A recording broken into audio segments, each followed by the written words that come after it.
Influence is one of the most powerful forces in human history, yet it is also one of the most misunderstood.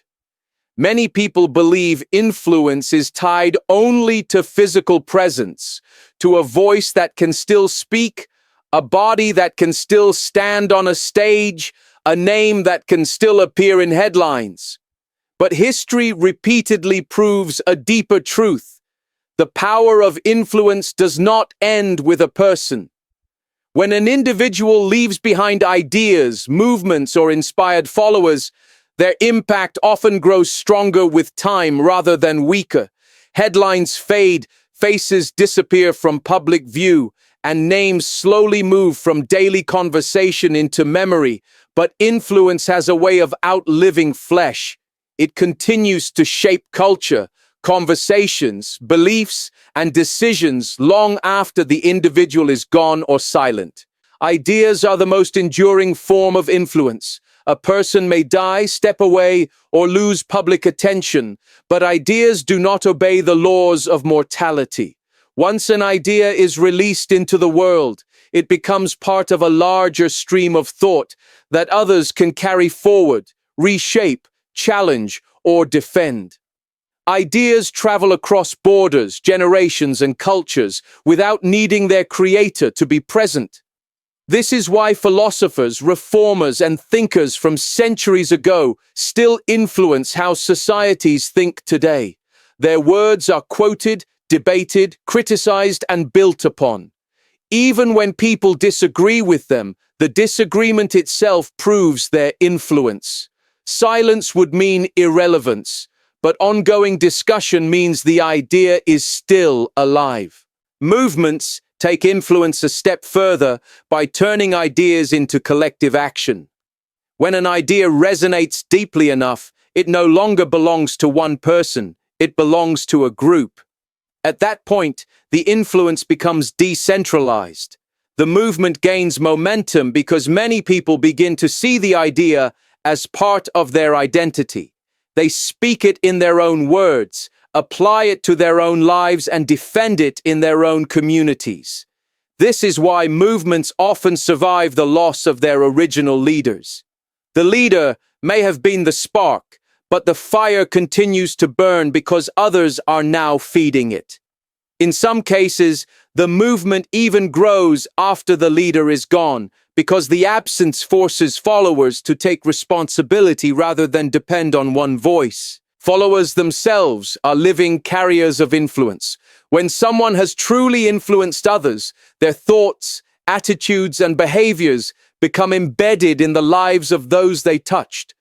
These followers then pass on what they learned, consciously or unconsciously, to new people.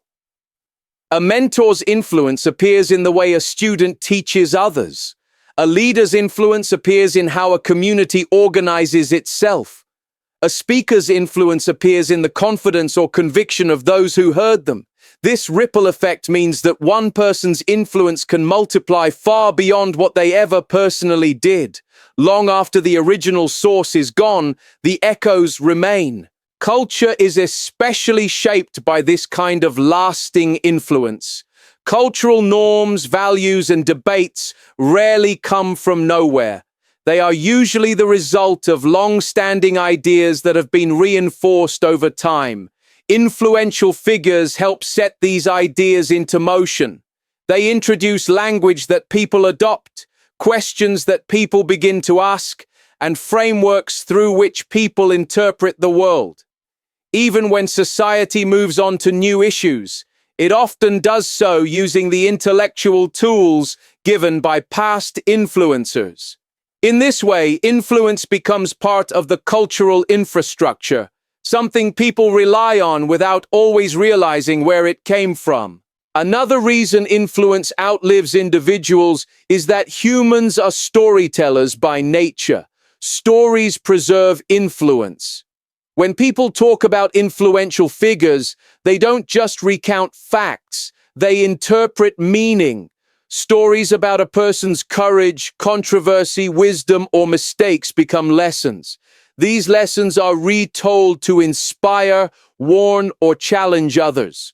Over time, the story may change, but the core influence remains. The person becomes a symbol, and symbols are powerful because they condense complex ideas into something memorable. A symbol can motivate people long after the original context has disappeared. Conflict also extends influence. Figures who provoke strong reactions, whether admiration or opposition, often leave especially lasting legacies. When someone challenges the status quo, they force society to respond. That response can take the form of support, resistance, reform, or backlash.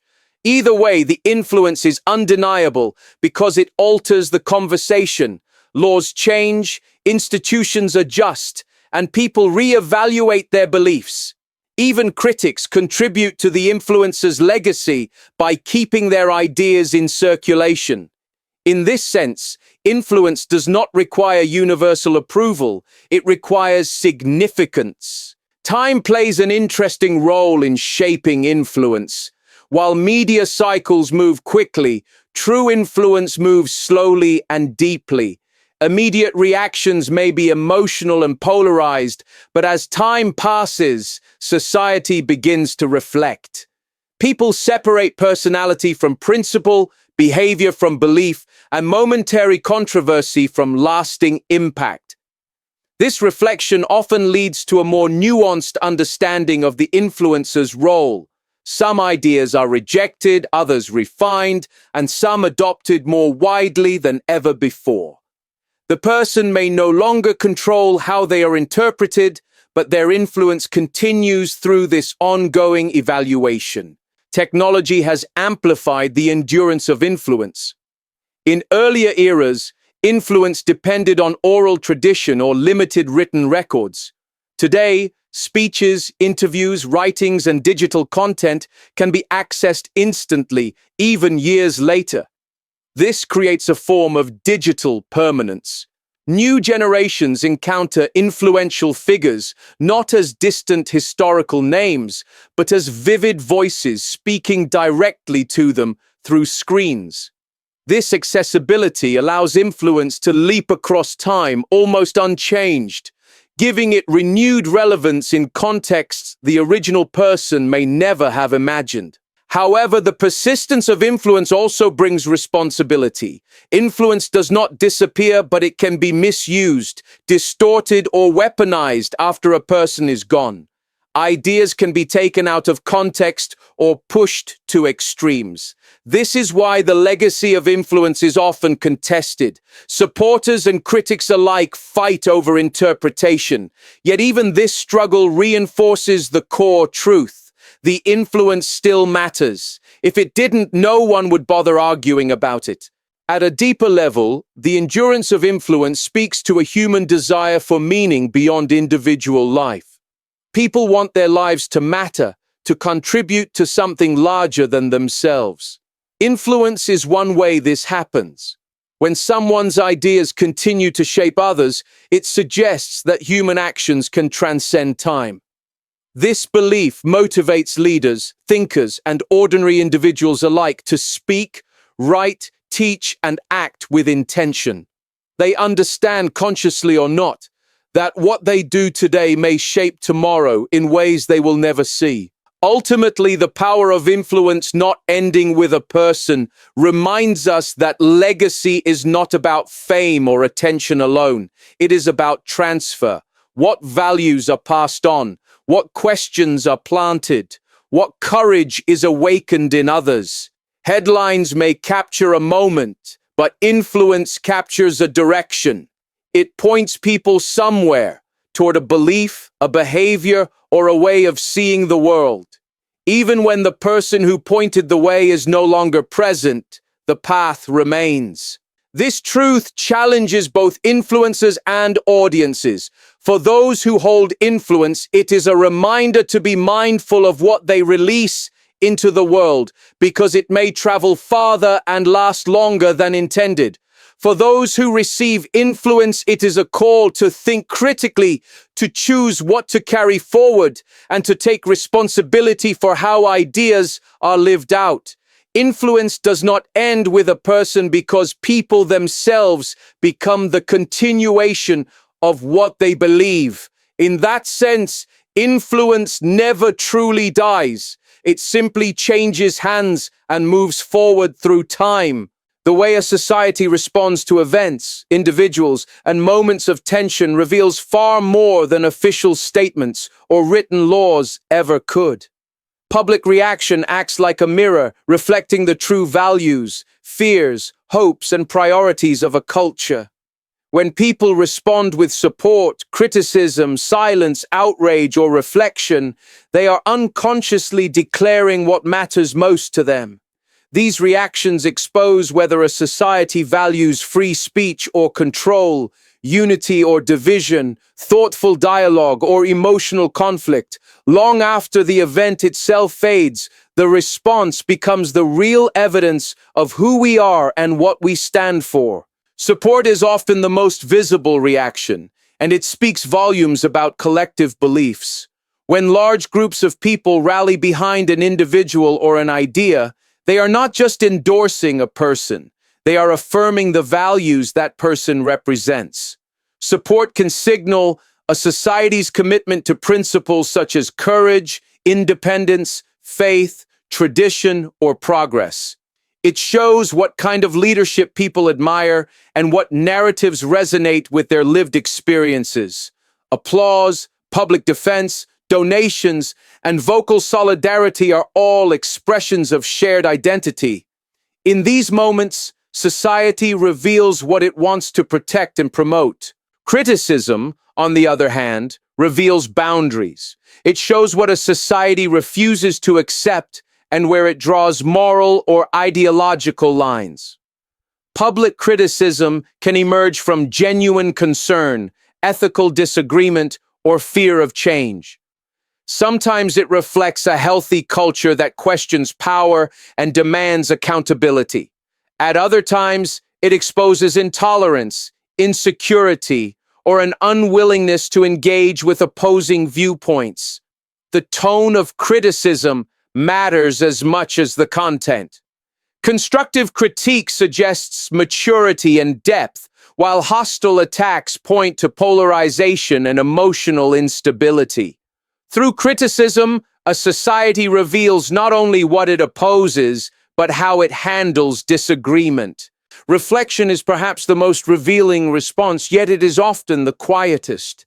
When a society pauses to think rather than immediately react, it demonstrates a commitment to wisdom over impulse. Reflection shows a willingness to examine complex realities instead of reducing them to slogans or sides. It allows room for nuance, acknowledging that most issues are not purely good or evil. Cultures that value reflection encourage discussion, learning, and growth. They understand that strong values are not threatened by questioning but strengthened by it. Reflection reveals a society that prioritizes understanding over winning arguments. Silence is also a response, and it can be just as telling as noise. Silence may indicate fear, apathy, exhaustion, or strategic avoidance. In some cases, it reflects oppression, where people feel unsafe expressing their views. In others, it reveals indifference, where an issue fails to touch the collective conscience. Silence can expose uncomfortable truths about whose voices matter and whose do not. When a society remains silent during moments that demand moral clarity, that silence becomes part of its value system, whether acknowledged or not. Public reaction also highlights how much a society values free speech. In moments of controversy, the treatment of dissenting voices becomes a test of cultural maturity. Societies that value free speech allow disagreement without dehumanization. They understand that expression, even when uncomfortable, is essential for progress. In contrast, cultures that rush to silence opposing views often reveal a deeper insecurity. Suppression suggests fear of ideas rather than confidence in truth. How a society handles speech it dislikes is one of the clearest indicators of its commitment to freedom. Leadership is another value exposed through public response. When people look to leaders for guidance during moments of crisis or controversy, their expectations reveal what they believe leadership should be. Do they seek calm and wisdom, or aggression and dominance? Do they reward humility and accountability, or blind loyalty? Public reaction to leaders' words and actions shows whether authority is respected because it is earned or simply because it exists. A society's treatment of its leaders, both in praise and criticism, reveals how power is understood and legitimized. Unity and division often become most visible during times of tension. Shared challenges can either bring people together or push them further apart. When a society responds with empathy and cooperation, it shows a commitment to collective well-being. When reactions become tribal and hostile, it exposes deep fractures. Division often thrives on simplified narratives and emotional manipulation, while unity requires patience and mutual respect. The speed with which people choose sides, label enemies, and reject dialogue reveals whether a culture values connection or conflict. Media plays a significant role in shaping and amplifying public reaction, but society still chooses what it consumes and shares. Viral outrage, selective storytelling, and sensationalism often reflect a preference for emotion over accuracy. When misinformation spreads faster than verified facts, it reveals a culture driven by confirmation rather than truth. At the same time, the demand for thoughtful journalism and long-form discussion shows a hunger for depth.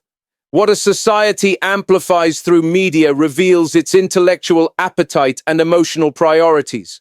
Public reaction also exposes generational differences in values. Younger and older generations often respond differently to the same event, shaped by distinct experiences and expectations. These contrasts highlight shifting cultural priorities over time. What one generation sees as progress, another may view as loss. These differences are not just conflicts. They are evidence of a living culture negotiating its identity. How these generational responses interact, whether through dialogue or dismissal, reveals a society's capacity for continuity and change. Emotion is a powerful driver of reaction, and the balance between emotion and reason is a key indicator of societal health. Emotional responses are natural and human, especially in moments of shock or loss. However, when emotion replaces reason entirely, it can lead to chaos and injustice. Societies that allow space for feeling while still valuing facts and fairness demonstrate emotional intelligence. Those that glorify outrage and instant judgment reveal a preference for release over responsibility. The way emotion is expressed and managed publicly shows how deeply a culture understands itself. Public reaction also reflects moral priorities. Who is defended? Who is condemned? Who is ignored? These choices reveal whose lives, voices, and struggles are considered important. When society rallies around certain causes while dismissing others, it exposes hierarchies of concern. Moral consistency, or the lack of it, becomes visible in moments of widespread reaction. A culture's ethics are not only found in its ideals, but in how those ideals are applied under pressure. Over time, patterns of reaction form a cultural memory. People remember not just what happened, but how everyone responded. These memories shape trust in institutions, faith in community, and expectations for the future. Repeated experiences of injustice or division can lead to cynicism and withdrawal. Repeated experiences of fairness and dialogue can build resilience and hope. Public reaction today becomes the foundation for tomorrow's attitudes. Ultimately, how society responds reveals its values because reactions are instinctive before they are strategic. In moments of tension, masks fall away. People show what they truly believe about freedom, responsibility, compassion, and power. Support, criticism, reflection, and silence all speak. Together, they form a collective voice that tells a deeper story than any single event ever could. That story defines the character of a culture, not in theory, but in practice. Moments of shock have a unique power over the human mind. They interrupt routine, silence assumptions, and force attention in a way few other experiences can. Whether the shock comes from a sudden event, a hypothetical loss, or an unexpected turn in public life, it creates a pause in the normal flow of thought. In that pause, society is confronted with questions it often avoids during times of comfort. What once felt distant becomes immediate. What once seemed certain becomes fragile. Shock, by its very nature, strips away distraction and demands reflection. A hypothetical loss is especially powerful because it forces people to imagine absence before it becomes reality. It asks society to consider what would happen if a voice were suddenly gone, if a leadership role were left empty, or if an idea no longer had its most visible representative. This imagined absence creates space for evaluation. People begin to assess what truly mattered about the individual or influence in question. Was it the personality, the message, the authority, or the courage to speak? By imagining loss, society gains clarity about value. In these moments, leadership becomes a central question. Shock exposes how much leadership is tied to individuals rather than principles. When people fear the disappearance of a leader, it often reveals a dependence on personality over structure. This can be a warning sign. Strong leadership should inspire others to lead, not leave a vacuum when removed. Reflection following shock allows society to ask whether it has invested too much power in individuals and too little in shared values. It encourages a shift from hero worship to responsibility sharing. Responsibility also comes into sharper focus during moments of reflection. In times of stability, responsibility is easily deferred. People assume that someone else will handle problems, speak up, or carry the burden of decision-making. Shock disrupts this comfort. It forces individuals and communities to ask what role they themselves play. If a leader or voice were no longer present, who would step forward? Who would protect the core ideas? Who would ensure that discourse remains thoughtful rather than chaotic? These questions push responsibility downward from the few to the many. Emotional reactions are inevitable in moments of shock, but reflection determines whether emotion becomes destructive or transformative. Immediate responses are often driven by fear, anger, or grief. These emotions are natural and human, yet they are rarely good guides for long-term decisions. Reflection allows emotion to settle into understanding. It creates distance between impulse and action. Societies that rush to judgment during shock often deepen division and regret their haste later. Those that pause to reflect are more likely to respond with wisdom. Reflection also challenges the way ideas are carried forward. When a figure or influence is hypothetically removed, ideas must stand on their own strength. This reveals whether those ideas were truly understood or merely repeated. Reflection asks whether followers can articulate the principles behind the message without relying on the original voice. It encourages deeper engagement, moving beyond slogans towards substance. In this way, shock becomes a test of intellectual and moral maturity.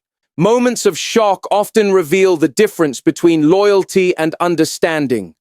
Loyalty driven by emotion can be loud but shallow, while understanding rooted in reflection is quiet but durable. When people react purely out of loyalty, they may defend actions they have not fully examined. Reflection invites a different approach. It asks people to separate the value of an idea from the flaws of a person, to acknowledge complexity without abandoning conviction. This balance is difficult, but it is essential for growth. Or the way society reflects after shock also reveals how it handles power. Shock disrupts established hierarchies, even temporarily.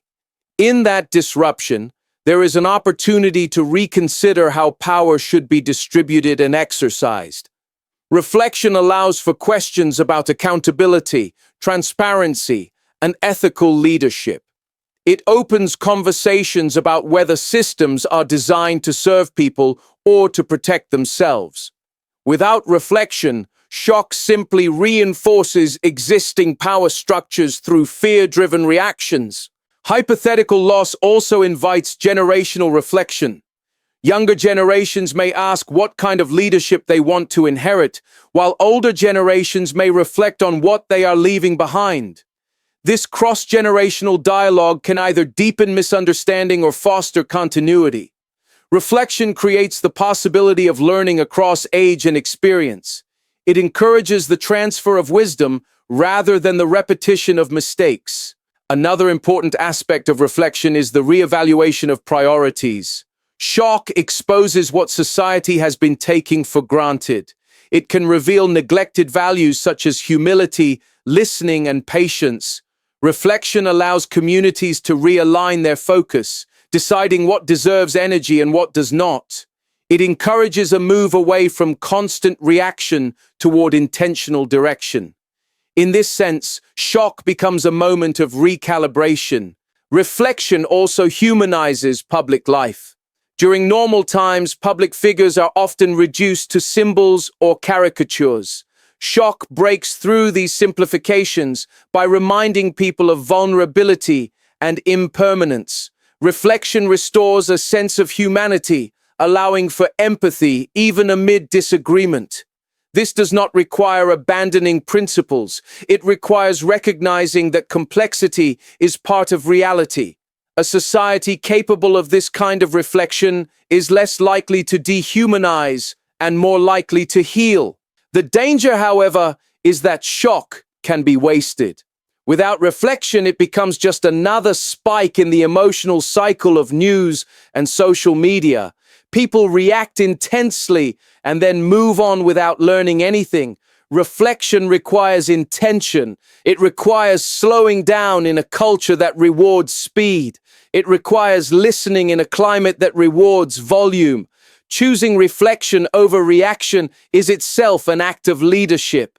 Ultimately, moments of shock becoming moments of reflection is a sign of societal maturity. It shows a willingness to learn rather than merely feel, to grow rather than simply grieve or rage.